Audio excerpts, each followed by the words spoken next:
about the vision cards. Okay, so you mute everybody. I'm not sure if you've heard about the vision card and the hearing cards, but we have small cards that you place on the glasses for vision, cards that you place behind for hearing, and we've had an enormous amount of success with them. A lot of people reporting that they see more color, more clearly, more vision. Anyone in this group have had experience with that?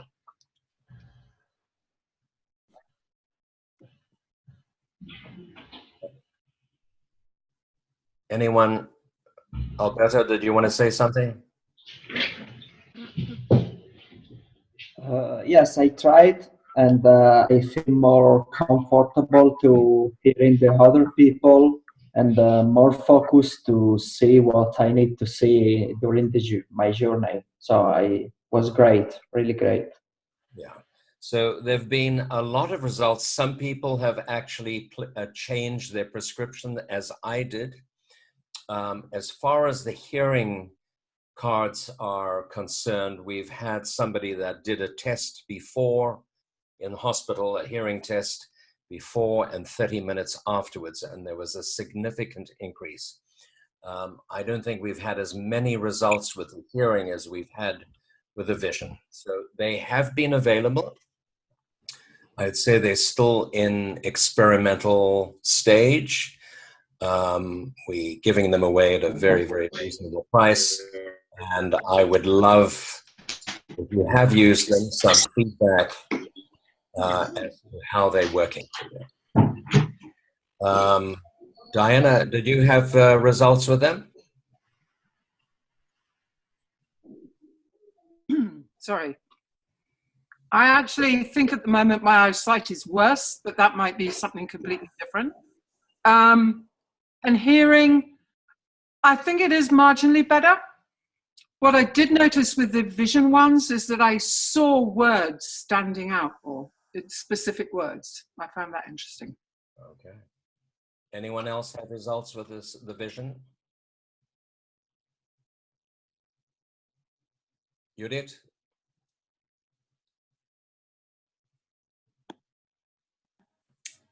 Jeff, I've tried the vision cards, but I can't say I've noticed any difference. Yeah. Okay. But, you know, it may be other blocks. Everybody, I would say probably about half of the people that use it see almost immediate effect. Within minutes, they see clearer, more vision. Some people here have had to change their prescription. That got them in London, and like my own. But anyway, they are available. We will have them through South Africa, through the different coordinators. But let's move on to other questions. A number of the questions are on home alignment. So how many of you have done home alignment that can relate to it?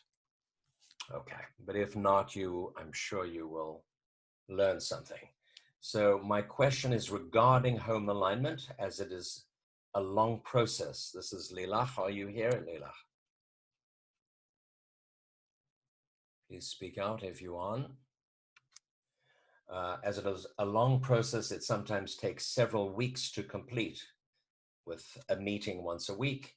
In some of the processes I've done so far, there were different misalignments happening right after starting to work on it, but before finishing it.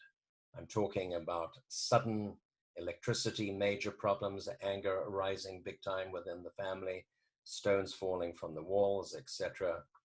Could it be that in this process, and maybe organizational alignment as well, should be all at once, or maybe in 1 to 2 days finishing the entire process? Or should I do something different? Well, that does sound pretty dramatic. Anyone have such an experience of extending it and having negative effects, which of course is a possibility, as it is with any balance, as things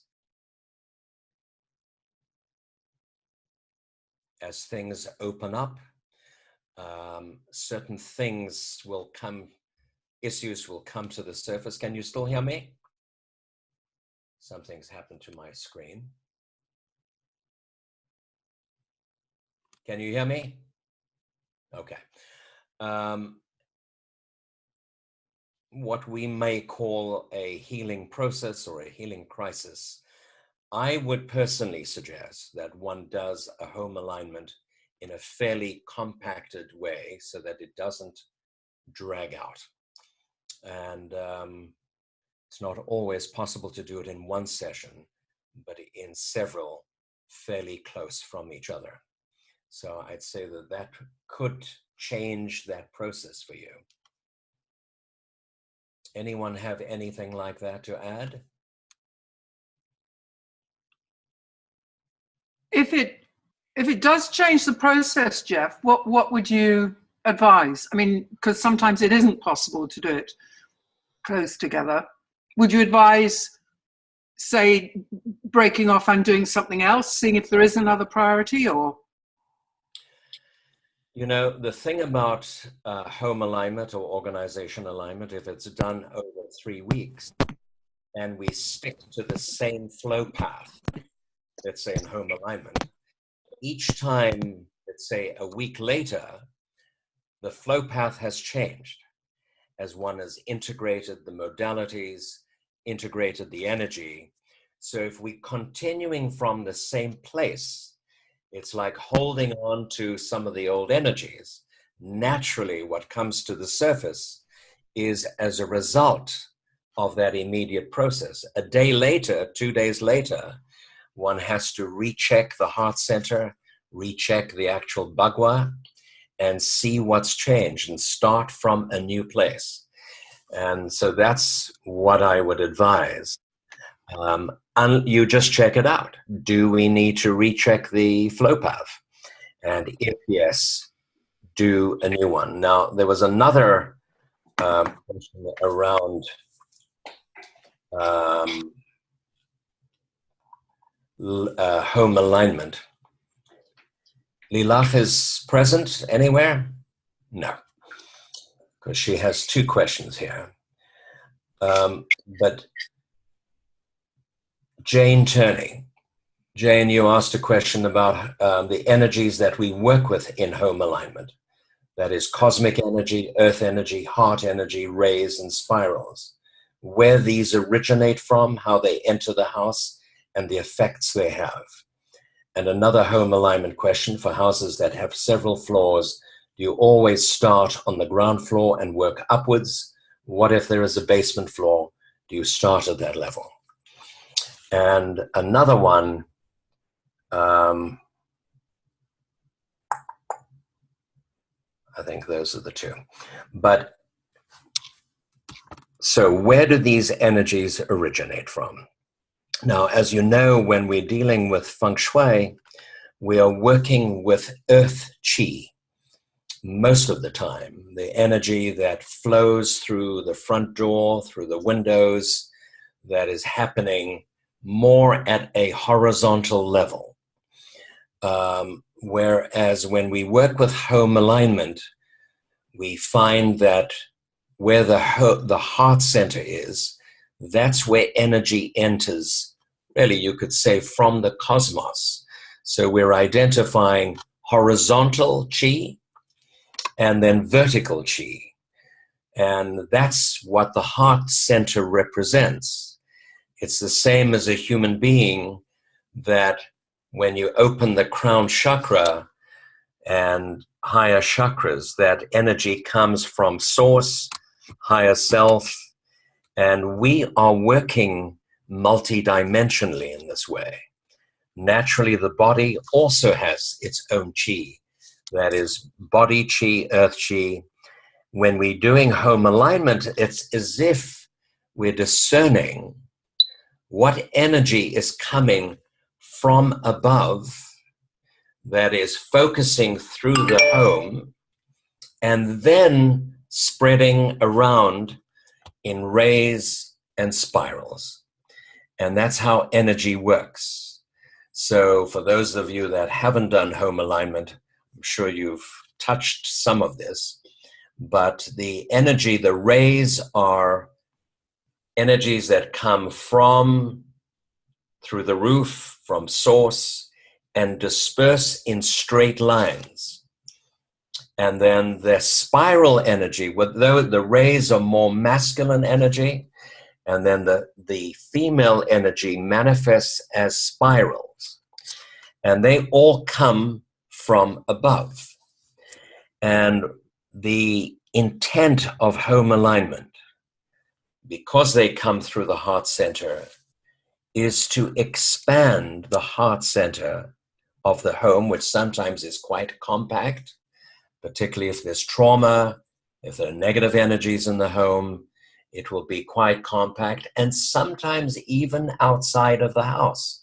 If there's disharmony in a home, it's as if the pure energies, the pure light that comes from source goes outside or to a corner of the house.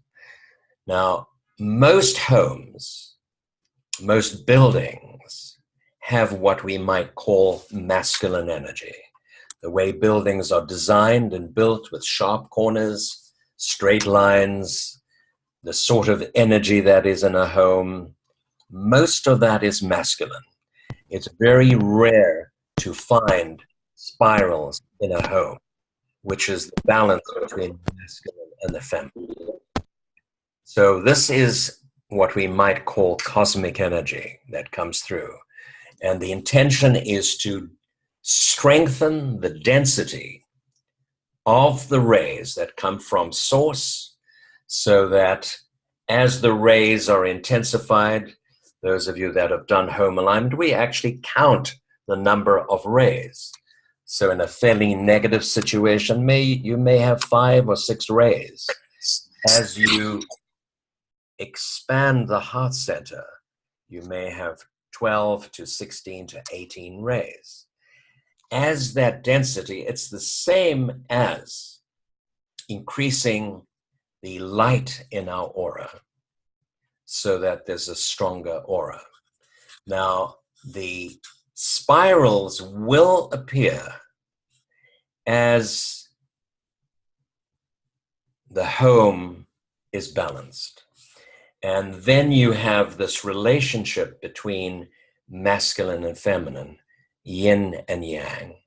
And so a number of spirals will develop in the flowchart, and the energy becomes more balanced. Can you understand what I'm talking about? So where these energies come from, they come from all sources. They come through the earth, they come from nature, from the environment, and we are now dealing with energies from source. It's the same as if you would treat a person, you could treat them just physically, and where most therapists do treat a person physically, maybe emotionally, but we are now looking at the more subtle energies that affect the home. Jane, how does that answer your question? So for houses that have several floors, always start on the ground and work upwards. Now, when you have 2, 3, or 4 floors, you would ask, most of the time we start at the entrance. That's really the standard place to start in a home. That's where everything will show up, your geopathic stress, the electromagnetic energy, and then you go to other floors that are needed. You would ask, what other floors do we need a flow path? Why do we have flow paths on other floors? Because the issues, let's say in the ground floor where you have your dining room and living room and kitchen, will be different from the issues around the bedrooms. So issues around relationship and the family harmony will appear possibly at the other levels. A basement may need to be done, which of course presents other energies. There could be a ton of junk in the basement, a lot of stuck energy, a lot of fungus and moisture, that will present other blockages. So most of the blockages will appear on the main floor. The other floors are done. You may have a blockage here and there, and sometimes they don't need to be done. When they are all in alignment, you may just need to do the ground floor and a little bit of some other floor. Okay? Does that answer that, Jane? You there? Yes, it does. Thank you, Jeff. Yeah, all right. So, so that was another question from Lila, that in a case that within a session, there's a question of, well, we'll come to that. What is the meaning of interference within root causes in ET interference? When we're working on home alignment, it seems the process is very holistic and wide. We're working on the relationship with the self and the relationship with the home space, the influence of electromagnetics and much more. So how come we need to create a completely new alignment per floor?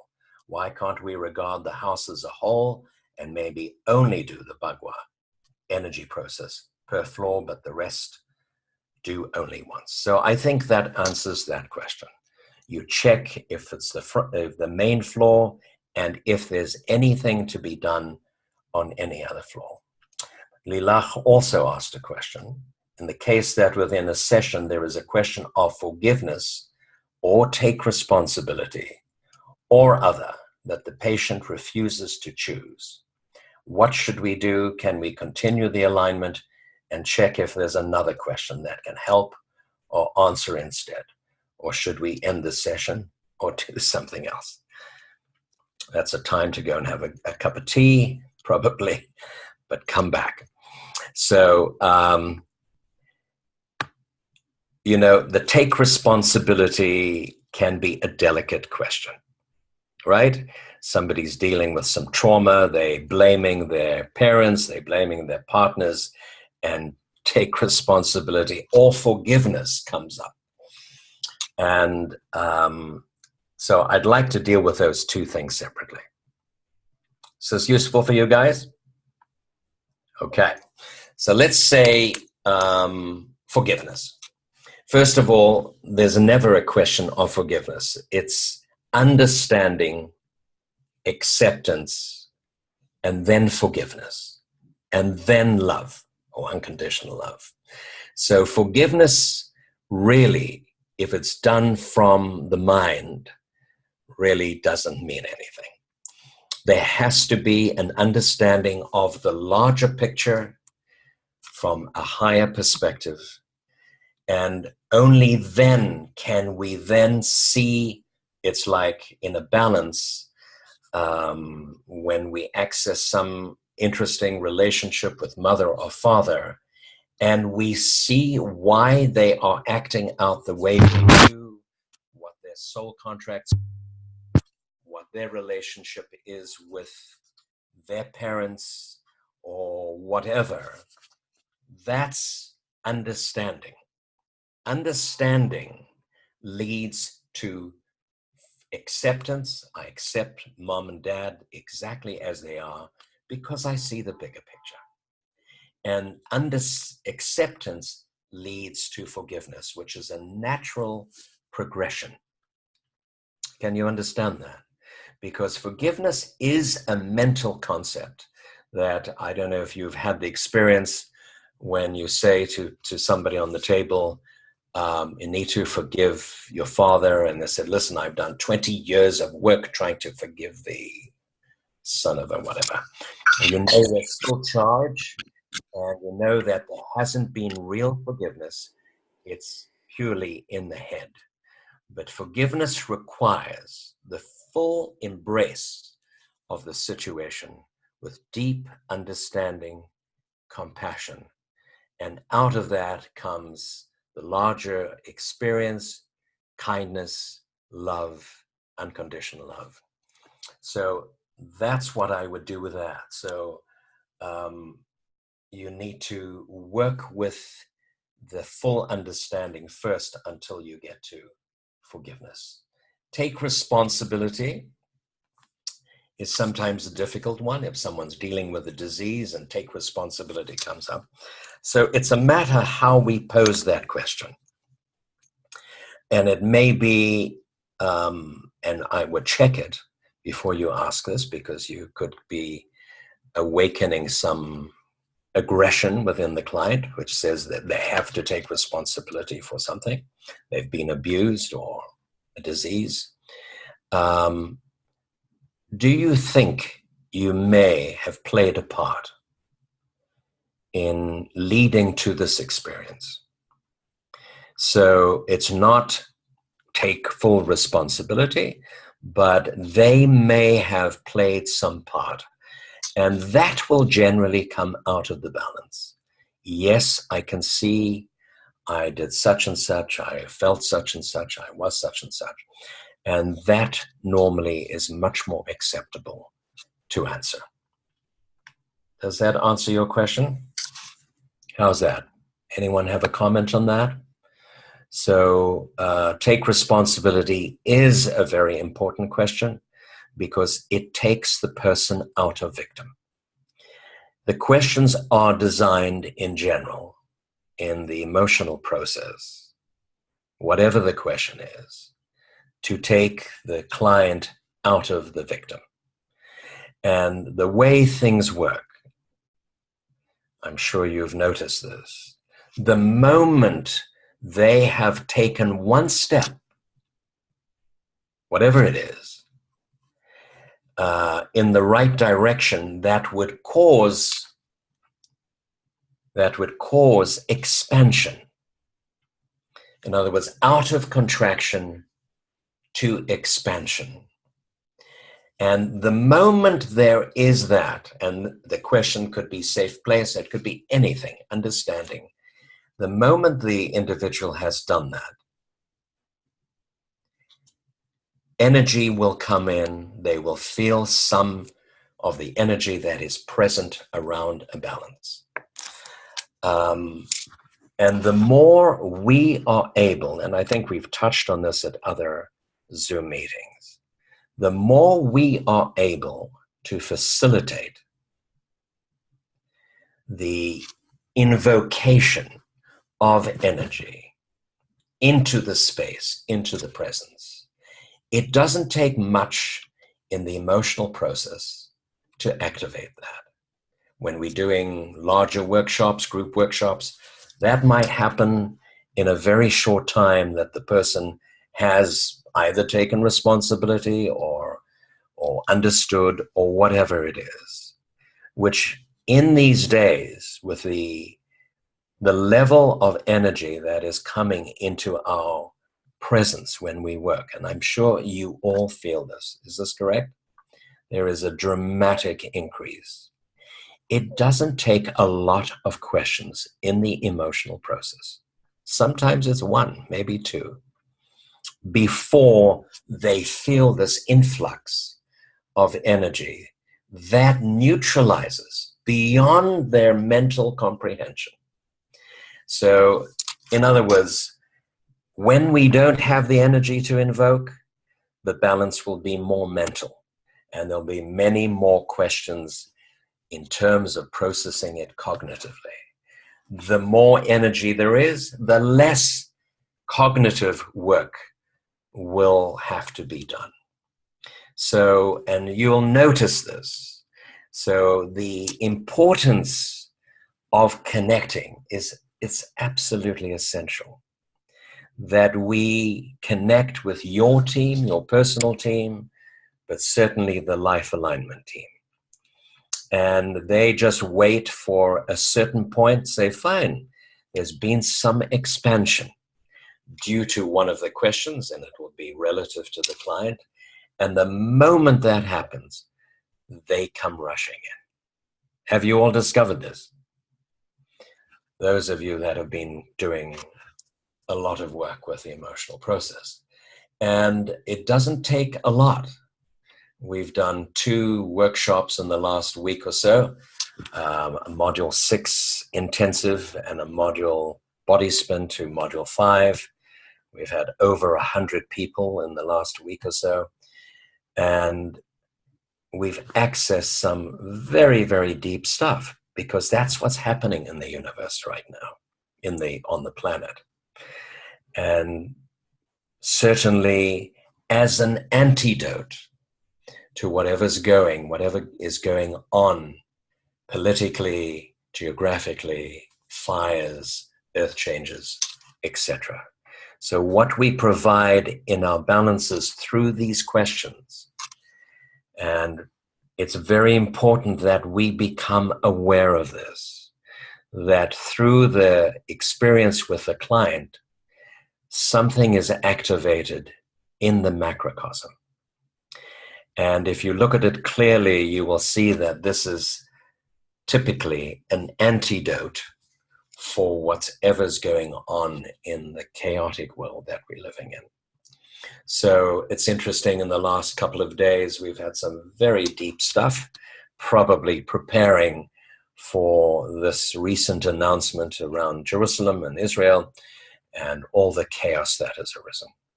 So we are always working in alignment with the global picture. Right? I'm sure you've all discovered that. And that dictates what's going to come up in the client. Of course, it will address their issues, but it will address it in a way that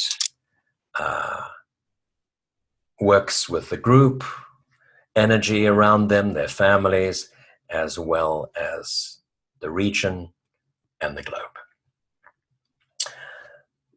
Any questions around that?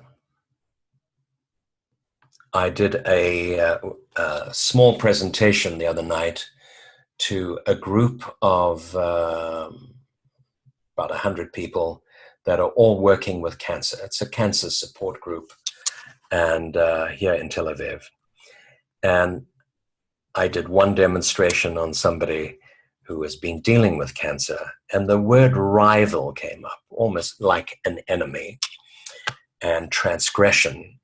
And it happened to be around, the time frame was the divorce of, with her ex-partner, which was very ugly, and it became an enemy. He became an enemy. But really, we were addressing the group that were there, who have experienced cancer and have been fighting against cancer. So I had to articulate this at the end to say that when we see a disease as a rival, we're in a battle, right? And when we come to terms with it, we make friends with it, we see the blessing, and that's the understanding, that's the forgiveness of ourselves as well. When we see the gift and the blessing, then something can be done. Not that you don't do anything proactively. And it was like a light switched on, because they all felt, we did a body spin process, but as a group. And they all saw that, yes, what they felt in the group really pertained to the issue and the chaos that they've had to deal with their cancers.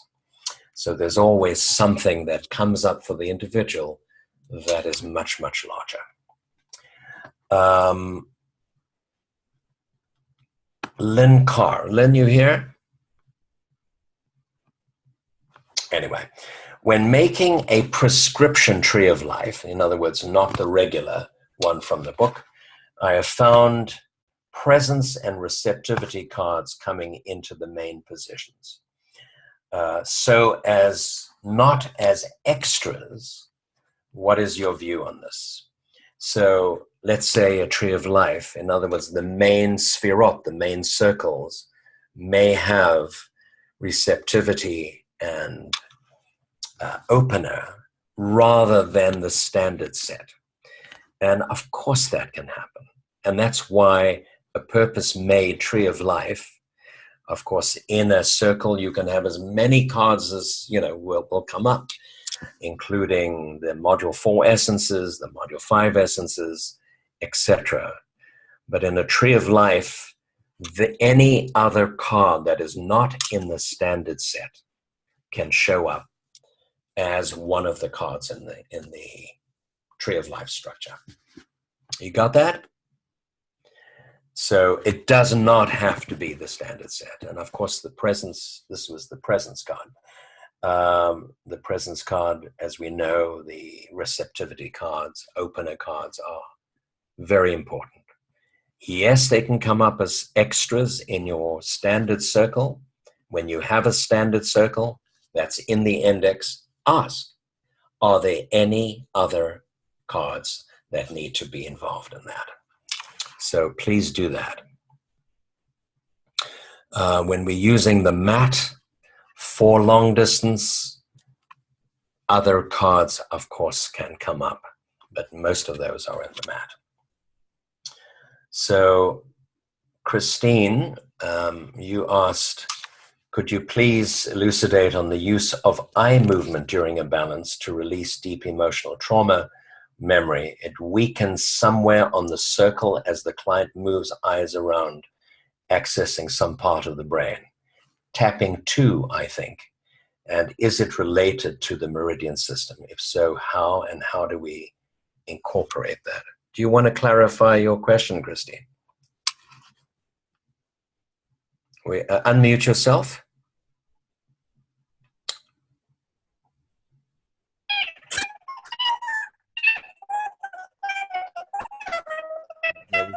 We can't hear you, Christine. Either you've got a dog.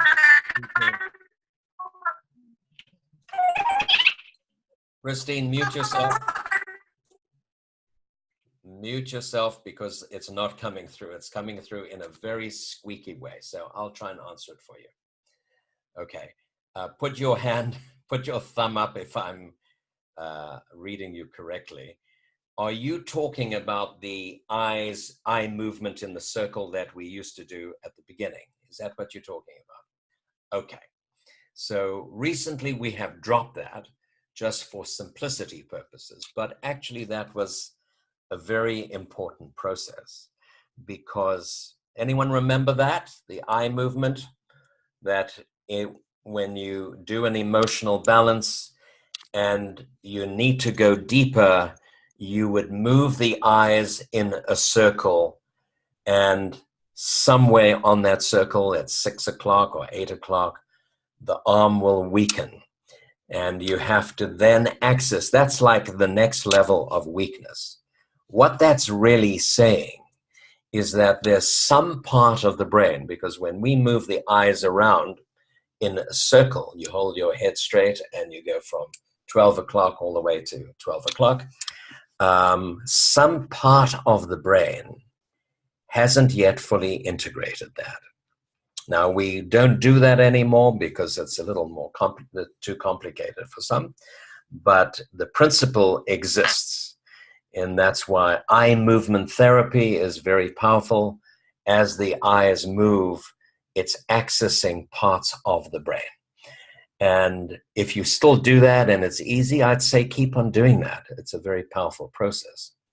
Is that what you're talking about, Christine? Please don't talk because you've got a squeaky voice there, but thumbs up. Okay. Have you been inhaling helium or what? It's just your microphone. Okay.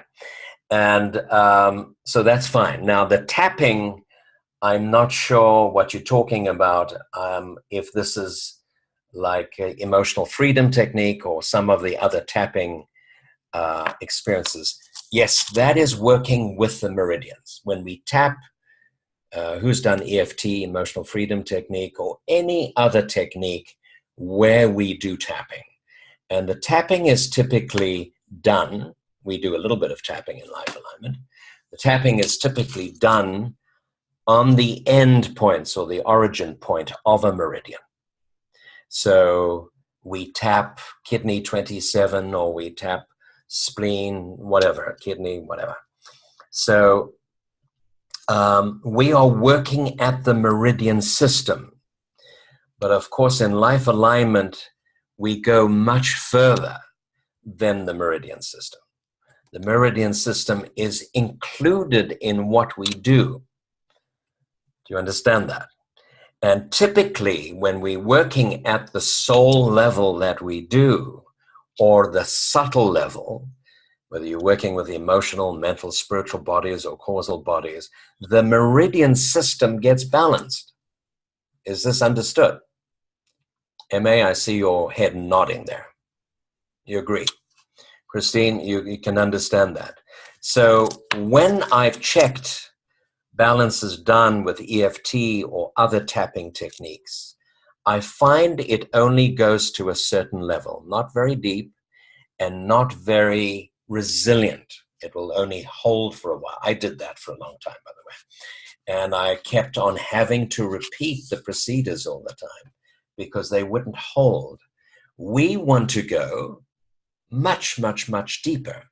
And that's why we keep on going deeper into even working with a particular point, next level of weakness, next level of weakness, so that we develop a much greater resilience in the body. Okay? So they're all great because the beauty of EFT is that someone can do it on themselves. They tap their points and they can take responsibility for themselves. So, you know, it's always great to tap the kidney 27 points. That's always balancing, or even the thymus tap. Okay? Answer your question, Christine. Thanks for that thumb. What is the meaning of ET interference within root causes? Now, that's a big question. Has anyone had ET interferences? Who's had ET interference? I see a big thumb coming up there and two fingers. This could be a number of... What's that? Who's speaking? Yeah, me, I had ET interference. Right. For a country. For a country? Yeah, when we were with Reni working on Luxembourg, we had ET interference as root cause. So was Luxembourg taken over by a bunch of UFOs and ETs or what? Yeah, I don't know. You don't know. Okay. I have had a number of these come up. And sometimes, I mean, if you go to extremes, it can be an abduction. And can be, you know, sometimes ET interference is not a conscious thing. We're not aware of it. We could be interfered with at a negative level because there's positive ETs and then negative ETs. We all understand that, right? And there can be some manipulative things going on. It could be a past life. It could be a variety of things. You know, sometimes I've had ET interferences and I fight with my higher self about sharing that with a client. Can I tell my client that there's an ET interference? And the client, you know, the higher self says yes. I say no. After half an hour, I tell them, and they said, yeah, I have felt that. And, you know, it's natural to them. Anyway, I have some big stories around that. So just know that it is a possibility that we don't always consciously understand, right? It comes up because there's we have relationships with the whole galaxy, right? And there's negative possibilities and energies and positive energies. And sometimes they are manipulated in some way. I don't want to say more than that. I'd have to tell you lots of stories. Okay? Can I just ask, Jeff, do you mean that ET interference could be from a positive ET that's just getting in the way of something? Or are you saying it's always the negative? Well, if it's interference, it means it's getting in the way. Yeah, but it needn't be a malevolent ET, or? Oh, no, but then it wouldn't come up as ET interference. Yeah. We have very positive ET experiences, I'm sure we know, and we work with, and a lot of people are working with it. Part of our team are from, you know, other galaxies, or our galaxy, but other star systems, and they are supportive energies. like Uwes, is from Sirius, and the feminine aspect of Uwes is from Sirius, and that's a positive influence, a supportive. So we are being supported by other star systems that we may not even be aware of, but they are supporting the planet. And of course, there are negative stuff going on. It's a matter of how we discern between one and the other. But if it does come up as interference, then that says something negative. Is that okay? Move on? All right. Now, Aurora. Challenging question. This is about junk DNA. I don't want to read the whole thing. It's about certain things that you might not, called intronic DNA and junk. I'm sure you've all heard of junk DNA. Have you? That is not fully understood by science. Please go into Google. It's basically part of the DNA that's not coding. It's not coding protein molecules. The DNA codes protein molecules. And in humans, it seems like there's a much smaller percentage that are coding DNA. In other words, there's a much higher percentage that is not coding. Whereas in flowers and nature, there is a much, much higher percentage, maybe 90, 98% of the DNA is coding. And so it says something. And what Aurora was saying, from what I've recently learned, this junk DNA is not junk at all. It's also called intronic DNA, and that's a phenomenon that's connected to the RNA. And it's responsible for our soul talents and also expressions of our future selves, our future potentials, which are actually already existing. And I do believe that because it's very connected to epigenetics, number one, to the environmental, to the environment within the host, energetically, emotionally, and also inheriting certain emotional and soul traits. So I think it's very connected to the soul. And the big question is, does our DNA activation, if advanced DNA activation has something to do with the intronic DNA, and what's your take on the subject? It's a very vast subject. You may want to read about it. Just go into junk DNA or intronic DNA. And I believe that it's not coding molecules, protein molecules, because it is energetically connected, soul connected. And when we do the DNA activation, who's done that? Anybody? We have an advanced one in Module 6. It is connected with that because it's so connected with the epigenetic influence on the DNA. So I think we've come to a point where, Aurora, is that all right for you? Can't say too much about it, but there definitely is a connection in DNA activation. Aurora, where are you? Put your hand up if it's okay for you. Just say yeah. Yay. Can't see you. All right. Let's do a balance. I'm sure, as I opened up early in the meeting, that we are working with a very intense global situation. And as a result of that, the team are having a very strong presence with all of you. I don't have to tell you any longer. It starts from the beginning when we're addressing questions, but I would invite you now to be still, go into a meditative state. I'll identify what manifestations are coming up, what emotions are coming up, and keep it simple if possible. Is that all right? So let's go into that process and So what is coming up as manifestation I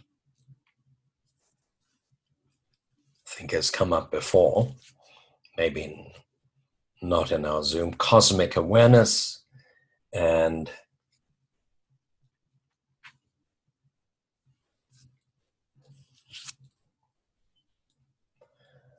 recognition. So recognition of our cosmic relationship. Interesting, having spoken about our ET influences. So recognition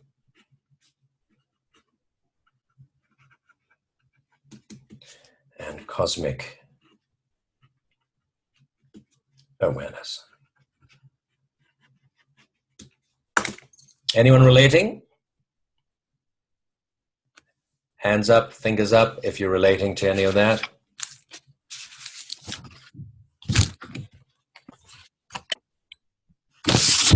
Okay, so what's blocking it? And I think as we look at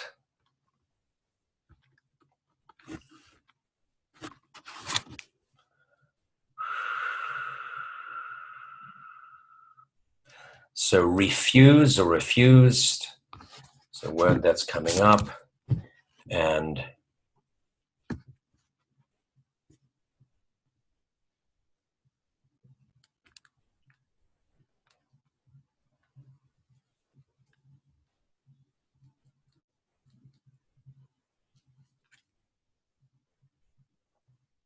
speedy. So possibly through our speediness, our survival mode, we don't open up that connection and come into a space where we are centered and connected. And so our consciousness is not available for that cosmic connection. That's possibly one way to look at that. Anyone have other thoughts about it? And that's the way the world is. The world is constantly in chaos. Decisions, tweets are happening all the time that are putting us in a speedy state. Distractions, fears, a variety of things. And so through that, because we're constantly reacting to the chaos, there's something in ourselves that refuses that connection with cosmic awareness. How does that sound to you? Making sense? Let's have a hand, finger. So I guess the work we have to do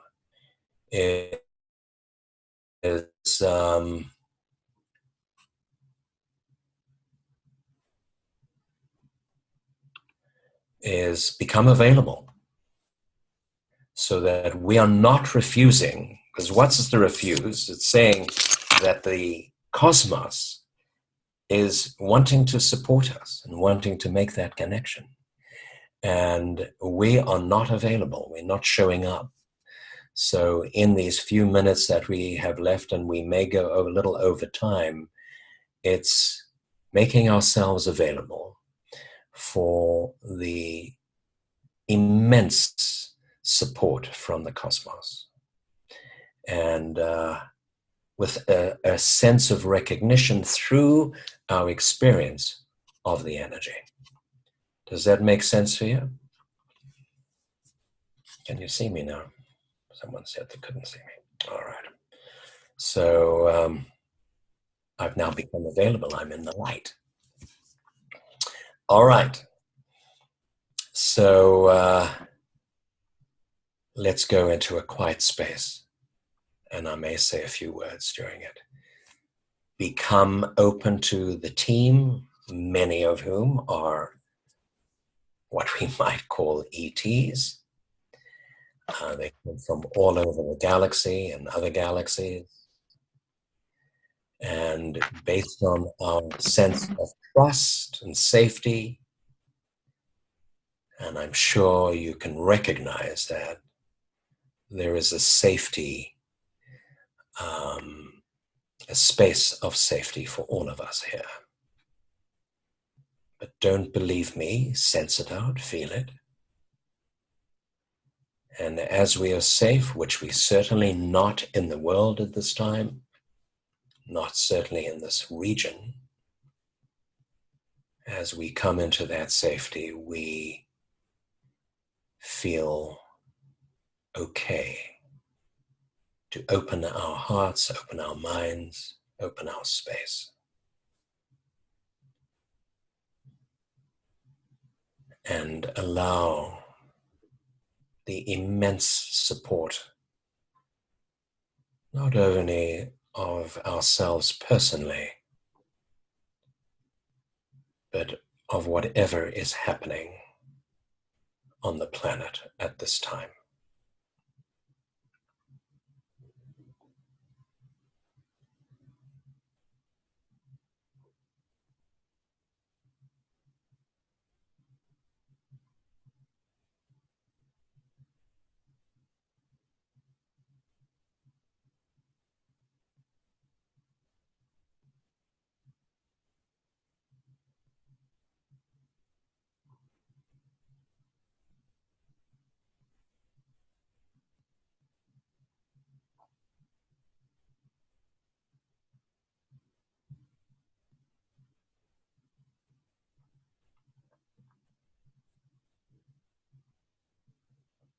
So going back to our questions on home alignment,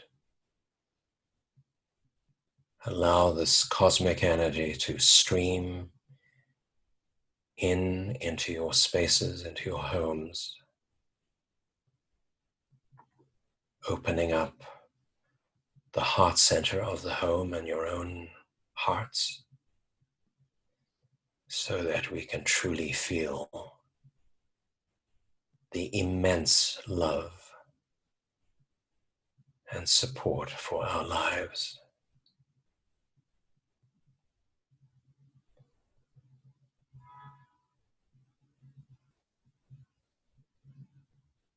Which can also take us to a point of understanding and acceptance of whatever's going on the planet as we see things working out from a higher perspective, which then can release the judgment, the fear, and we can maintain that safe space.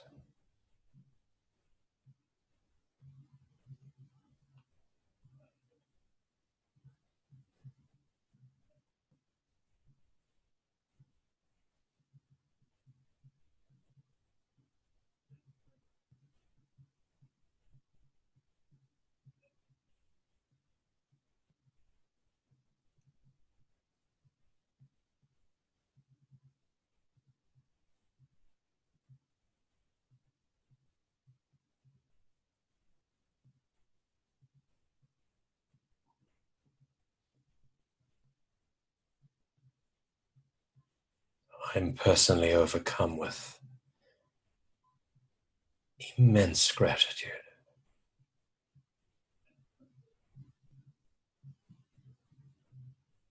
for the love and the support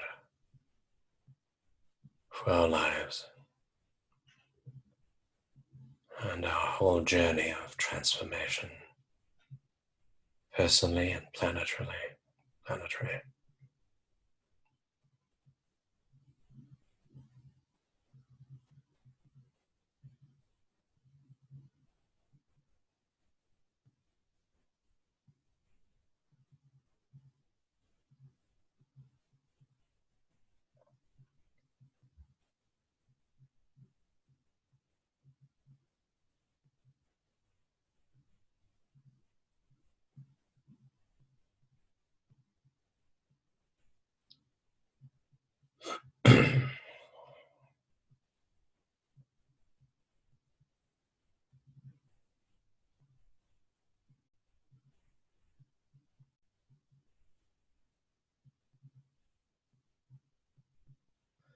So part of that recognition is acknowledging our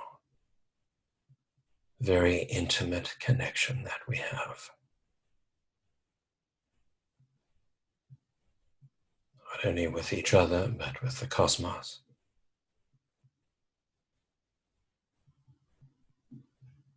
And affirming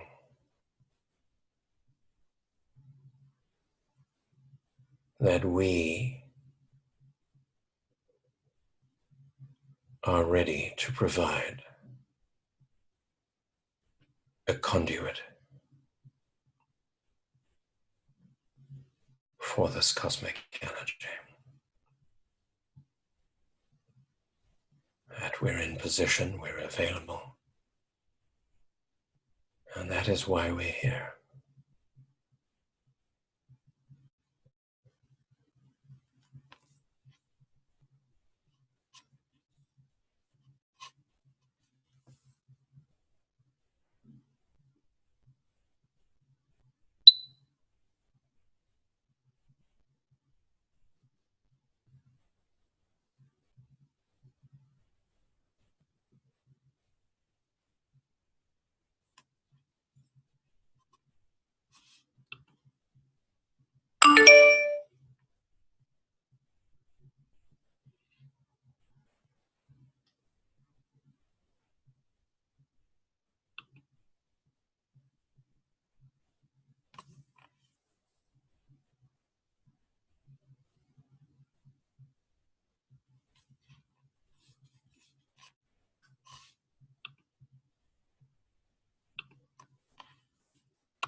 So even as we end this Zoom call in a few minutes,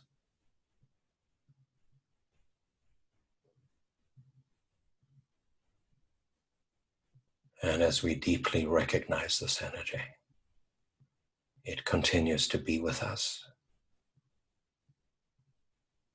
supporting, holding, loving us. So let's stay connected to the field that we've created together, holding the planet, using this field as a conduit for the planet, and particularly this region right now, which is wrought with chaos.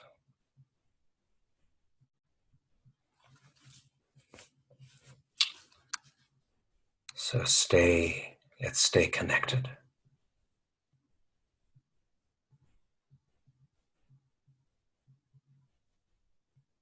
The transmission does not end with the end of the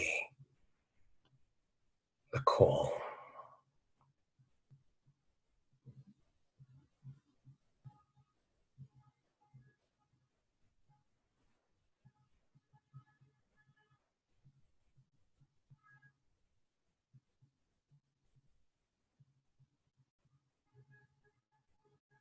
So I don't know if you are, but I'm feeling immense love that's coming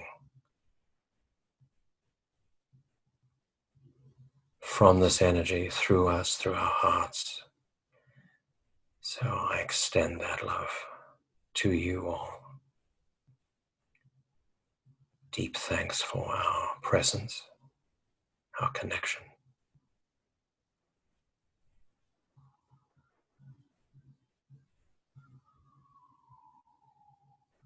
So sending you so much love.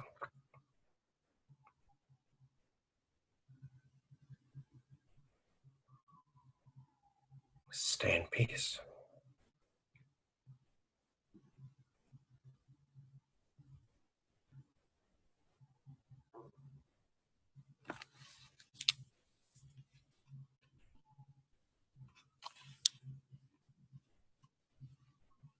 So in a few moments we will end this meeting and continue to stay connected throughout the day and week and month.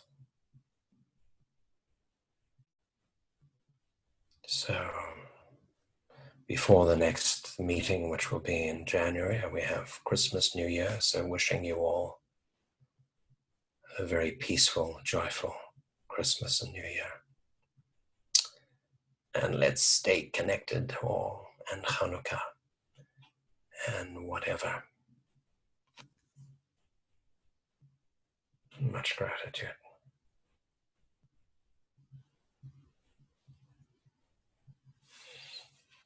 Anyone want to have a quick word? Just to say thank you and enjoy being where you are. Such a beautiful place. Thank you, Jeff. Thanks, love. Thank you. Thank you so much. Shalom. Shalom, shalom.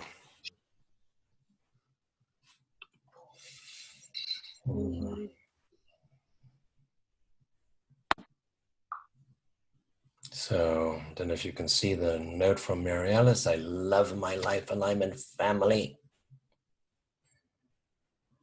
So do I.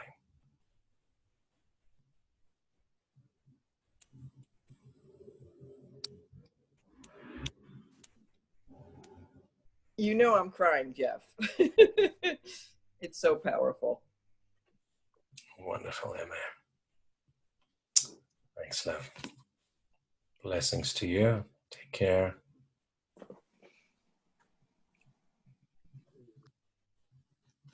I'm just on my way to do an organization alignment with the Tom and Limour's Life Alignment Center here in Tel Aviv, which is the most beautiful place. So wonderful what's happening in the Middle East here. So take care. Lots of love.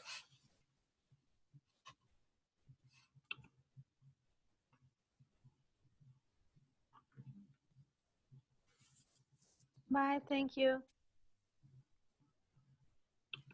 Okay, see you soon, Limo. Thank you, Jeff. Love to you. Thanks, love. Good to hear. Bye, Jeff. Love to the lighthouse. Yes, off to the lighthouse. Ciao, ciao.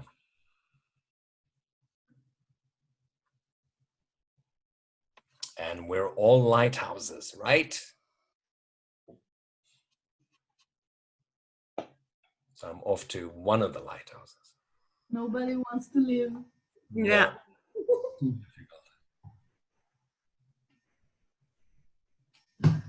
So wonderful. Who will be the first? Thanks, Jeff. That was amazing. I'll see you soon in Cape Town. Forward to that, Jazz.